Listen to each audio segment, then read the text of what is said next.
to freely interact with your president so that you get to know each other. For those of us who have worked with him for so many years, he's a decent guy. Hakuna maneno mingi. So please just relax and let us interact deep into the night and tomorrow. Finally, I want to thank all of you. When we had the last PG, we asked that you go to the Senate and the National Assembly and do a good job and make sure that both speakers are elected. Pongezi sana. Thank you very much for the good job that you did. And going forward, that must be the spirit. Again, I want to thank all of you whom we worked together during the mobilization of our supporters to Kasarani. You are aware that we have changed the way things were being done, where county commissioners were being used for political mobilization. That is no longer the case. I know you are not very efficient because you are trying to take over from a different system, and there was a bit of confusion. Even at State House, we want to apologize. There was a bit of mix-up. It is because the outgoing administration was not very forthright with us. But going forward, now that we are fully in charge, things will be very smooth, and there will never again be any inconvenience to members of the two houses. So with those very many remarks, it is now my honor and privilege to welcome our party leader of Kenya Kwanza and the President of the Republic of Kenya, Dr. William Samoei Ruto. Thank you very much, my brother. Tafadhali tuketi. Asanteni sana. Bwana Deputy President and party leaders here and members, good afternoon. Hamjambo? Mambo? Gakuya Buddha, wacha kuongea mambo mingi, wacha tu.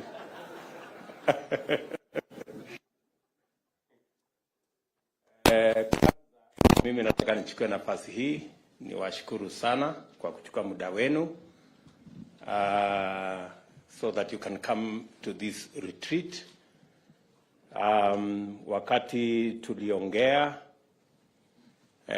katika PG yetu ya kwanza, tulikubaliana ya kwamba tutachukua muda tuwe na retreat ndio tukubaliane mpango wa kazi na pia tuelewane vile tunaenda mbele pamoja.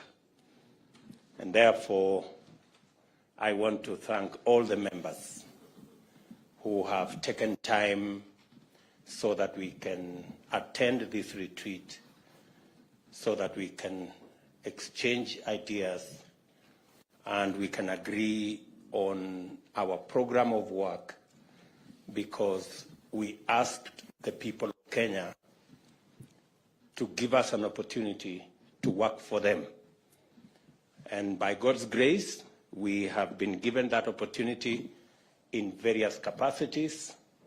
We have members of parliament, we have members of the Senate, we have MCAs who are not here, we have governors who are not here, we have members of the executive, my good deputy here and myself, and those we will appoint into cabinet. So we have an opportunity to serve the people of Kenya. And for us to be efficient and effective in the service of the people of Kenya, we not only need to have a plan, but we need to agree on the execution of that plan. All of us seated here know that we went to the people of Kenya with a manifesto. And we committed to the people of Kenya to implement that manifesto so that they can actualize the commitments that we made in that manifesto. It is necessary because this is the top leadership of our legislature in both houses. And I am old enough to know that to be effective and to succeed, any administration must get its act together in Parliament. we are unlikely to get it right anywhere else. So that's why continuous engagement with our legislature is not going to be the exception. It's going to be the norm. So when I made a commitment that we will have regular PGs, I meant it, and we will have regular PGs. It is the only way all our members can read from the same script, sing from the same hymn book, sing the same song, and be able to actualize our plan, and therefore materialize the commitments we made to the people of Kenya. That's why we will be here today and tomorrow. My good deputy has apologized. We came a bit late. It will not happen in future. I like to keep time, and I think those who have worked with me know. So we will ensure that we are timely so that we can save on time and make sure we achieve more by using the best use of time. So mimi nawakaribisha nyinyi nyote kwa hii mkutano. Karibuni sana. Na this is a meeting of equals. So there is no greater or lesser person here. There is no senior or junior person here. We are all elected by the people of Kenya. We have a mandate from the people of Kenya, and we should talk freely. Let us be patient with one another. There are those people who talk fast. There are those who talk slowly. Let us accommodate each other. That is the essence of a team. A team is organized. Otherwise, we will not get the synergy that is necessary for us to implement our plan. Before I say one or two things, let me just ask the people who are MCAs before they became members of parliament, the bottom-up people. I know they are.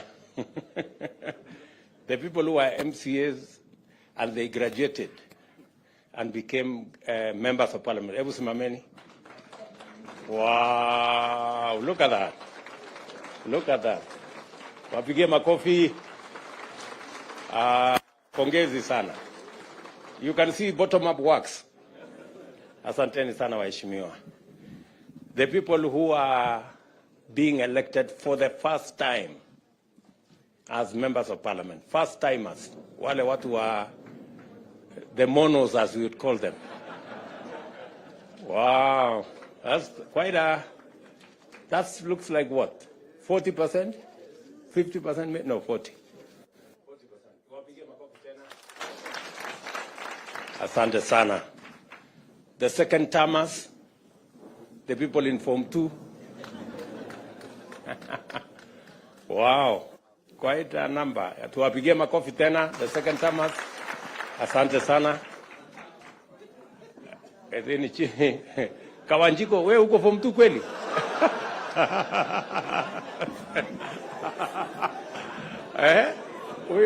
Huyo aliruka darasa huyo. Okay. Can we see the third timers? Form 3 people, the Form 3. Wow, that's quite impressive. Tuwapigie makofi watu wa Form 3 hapo. Asante sana. Thank you very much. Tuko na watu wa Form 4 kweli?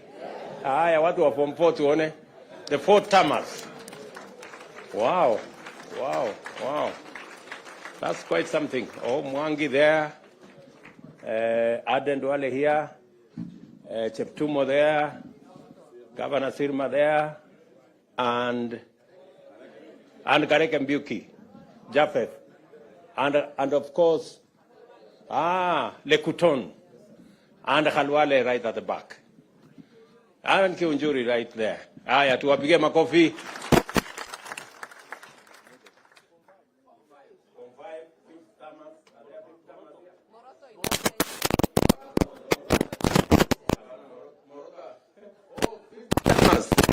Wow, we have a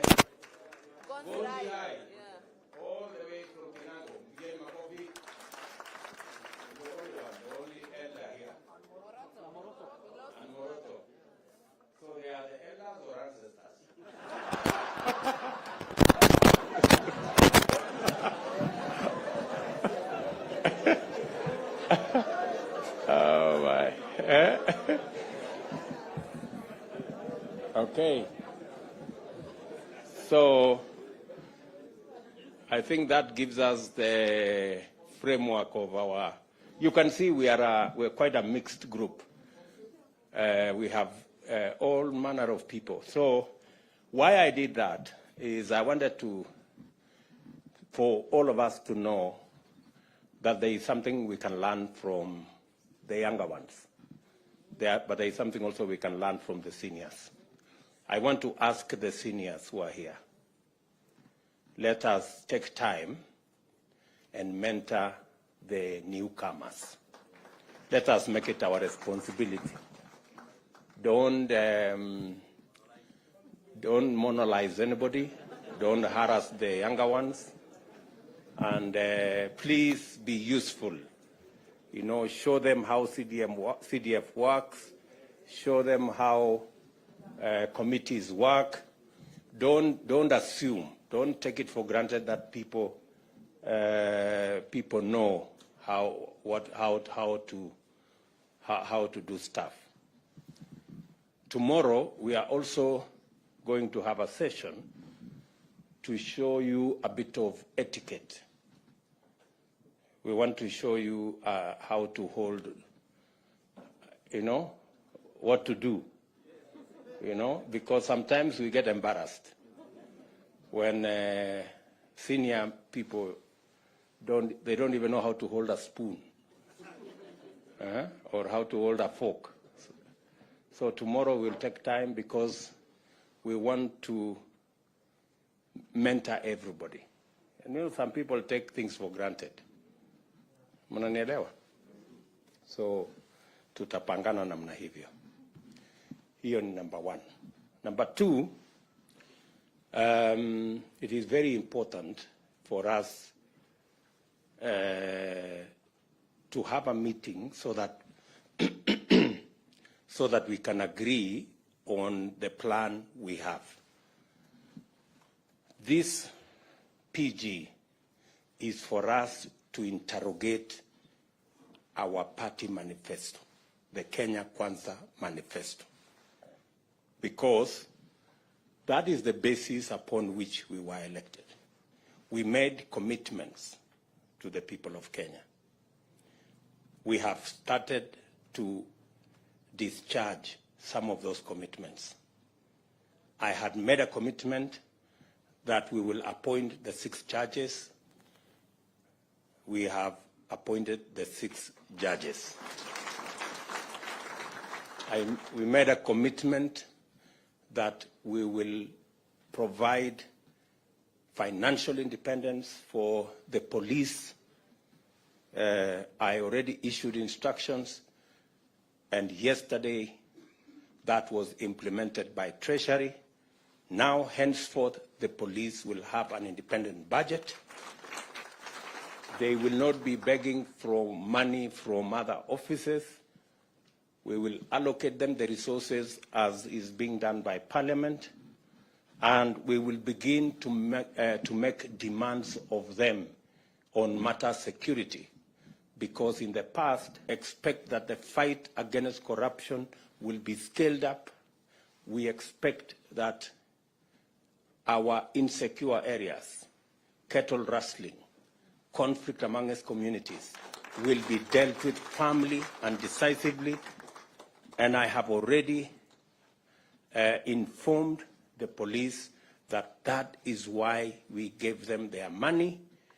They will have a direct charge, and they will decide in accordance with their security plan in accordance with the way they want to discharge their mandate without having recourse to anybody, but with clarity and independence, because that is the requirement of the Constitution.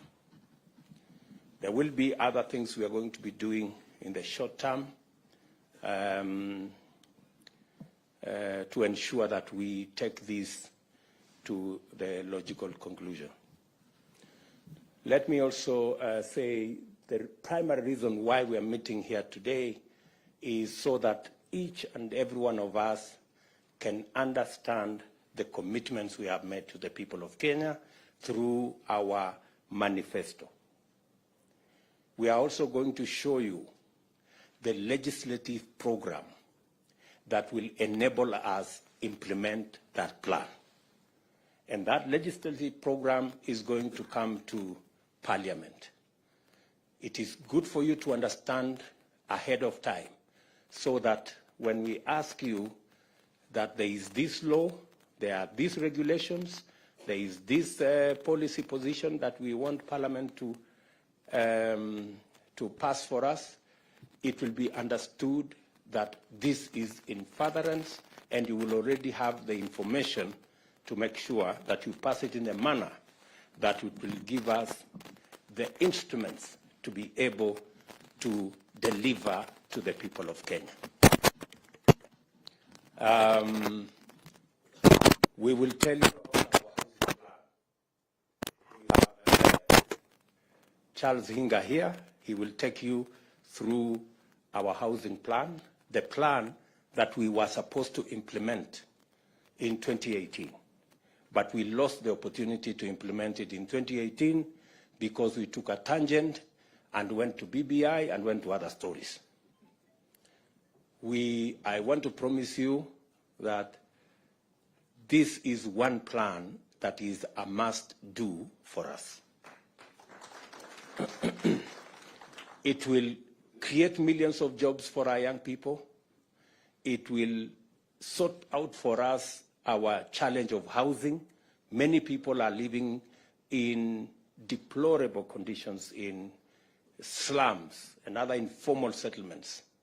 They are paying 3,000 to 5,000 shillings, sometimes 6,000 shillings, in houses that have no toilet, that have no water, that have no electricity.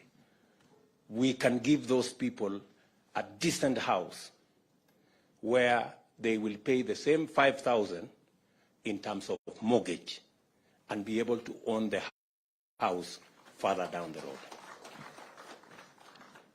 We will be requiring you to do some adjustments on the law so that we can implement that plan. We will be taking you through our universal health coverage plan so that you also understand what we need to do so that we can actualize the commitment we made to the people of Kenya on matters to do with universal health coverage. How are we going to make it 300 shillings for the lowest category, and how are we going to graduate it so that instead of being a fixed amount, people contribute in accordance with their incomes and provide a mechanism where we can carry the majority of Kenyans, work with the people in the informal sector, and also make sure that we carry the majority of Kenyans. When I say the majority, I mean actually everybody. And it is good for you to understand. We will also be making a presentation to you on savings and what you need to do to make sure that we improve the culture of savings. Savings is what gives us the resources for investment. In fact, the norm is investments is actually a function of savings. You can only invest if you have saved. Today, we are among the least savers in our continent. You can't believe it. Tanzania has a better saving culture than us. They have a smaller economy than us. Uganda have a huge pension scheme, bigger than ours, and they have a smaller economy. So we have to rejig, we have to change, and the people from our professionals working with the people from NSSF will be here tomorrow morning so that we can take you through what we need to do. Today we have savings of like maybe 1.5 trillion, which is very small. It is not even I think it is not even a tenth of what is the savings of Uganda. Mnajua hivyo? So we will take you through the motions so that we are all clear, because good people, we have no option but to change this country, and we are the people who are going to change it. We are going to take you through our agriculture plan so that we also agree on the interventions that are necessary. We have agreed as a government that we are not going to be subsidizing consumption. That is why we are going slow on matters to do with subsidizing consumption. We are going to work and support producers. That way, even if we are intervening at that level, it gives us a bigger leverage. Let me give you an example. The unga subsidy that was done, I was being briefed by the Ministry of Agriculture. The unga subsidy, for 1 month, the taxpayer was asked to give 7 billion for 1 month. Ile unga ya 100, which was nowhere in the first place. Very few people got to ever, yet we spend 7 billion shillings. If we had spent 7 billion shillings in fertilizer, it would be a very different ballgame. We would probably, because, for example, we are intervening, as I announced the other day, we are intervening on fertilizer for the short rains, 1.4 million bags. We are intervening for tea fertilizer. That's another 1.7 million bags for KTDA. It is costing us less than the subsidy of unga that is for 1 month. And yet the subsidy we are providing is going to reach close to 500,000 farmers. That's the difference. So it is not how much money you spend.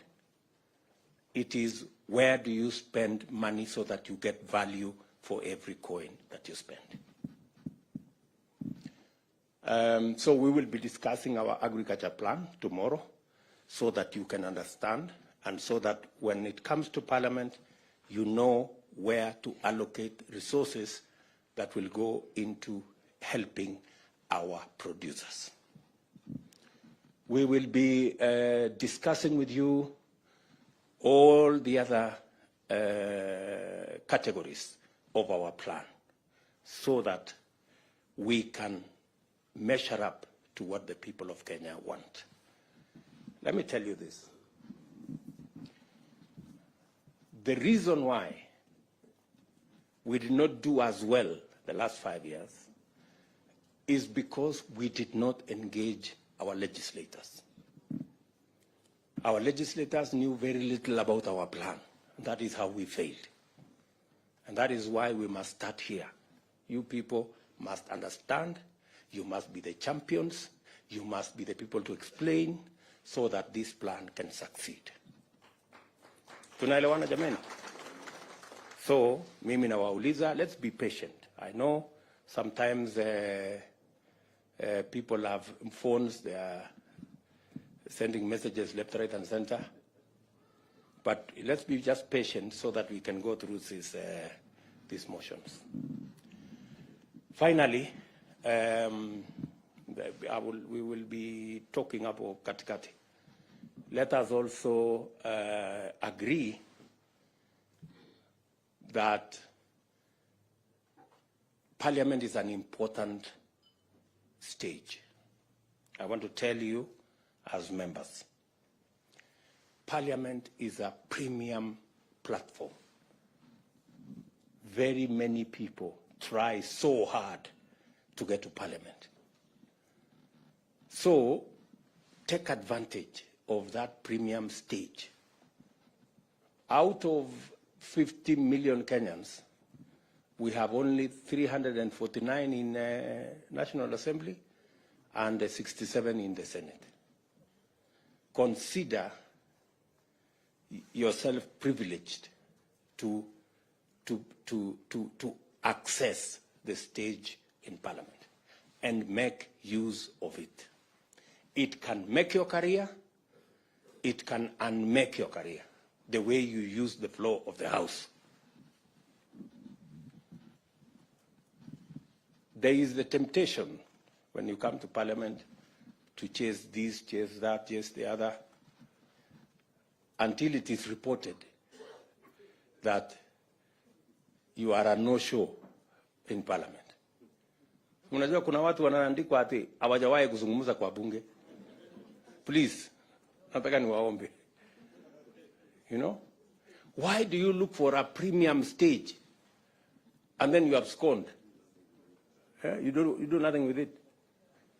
Kwa sababu Parliament sio mahali ya kuuza viazi ama kufanya. Parliament ni mahali ya kuongea mambo ya wananchi.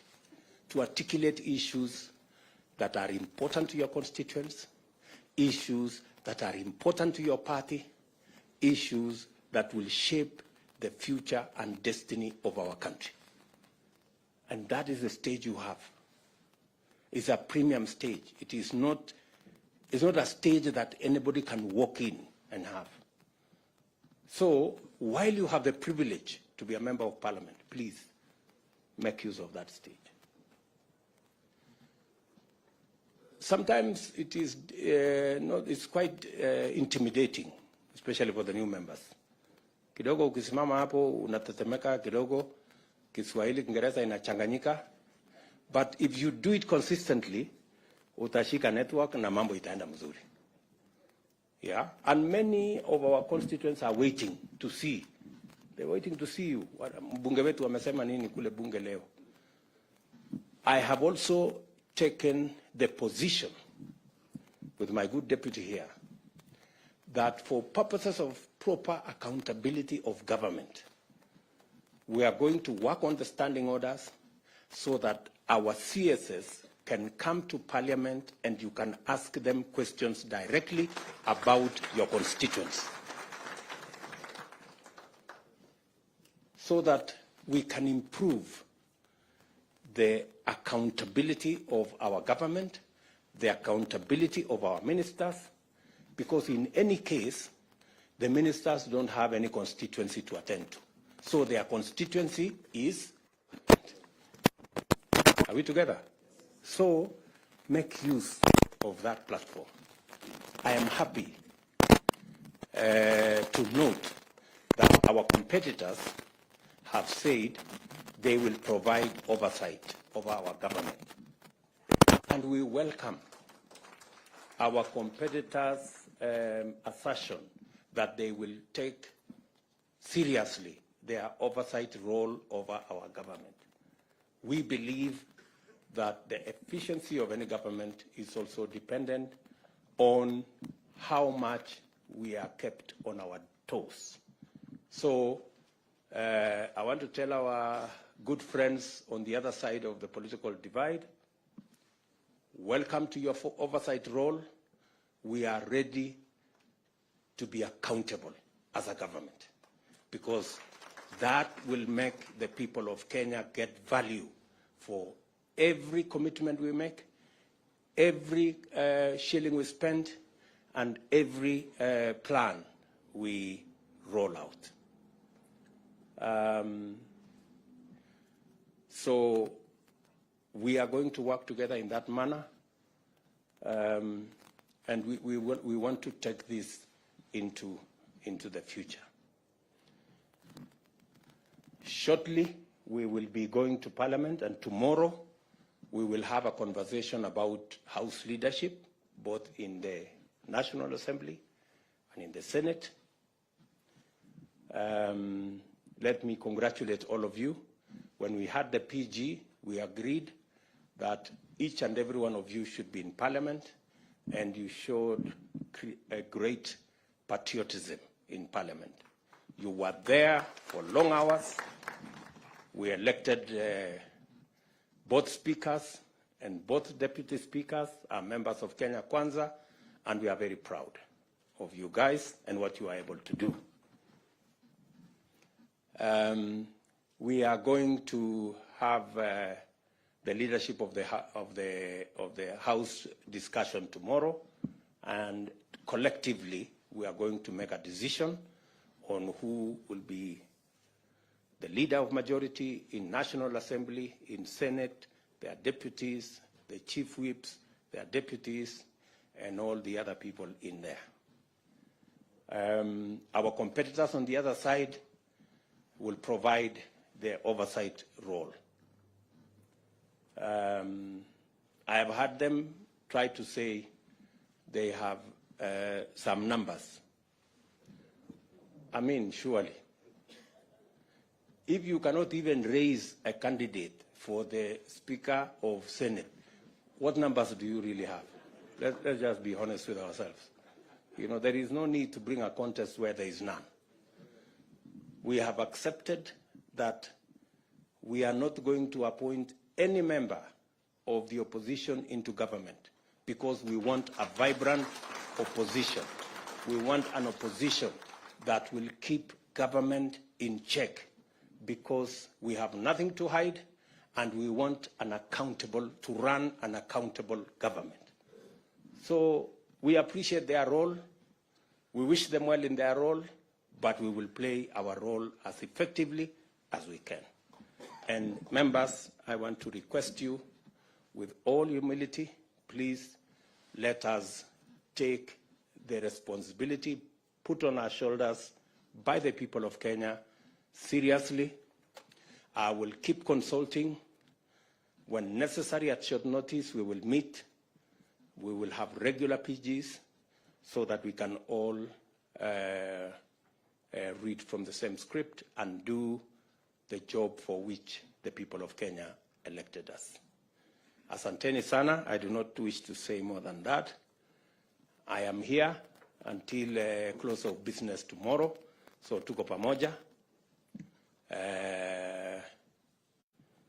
Baadaye tutaenda kuota moto pale nje, tupige story baadaye na tupangane namna hiyo, si ndio? So otherwise nawashukuru sana, and I wish each and every one of you here the very best in your career as legislators. Asanteni sana. Thank you.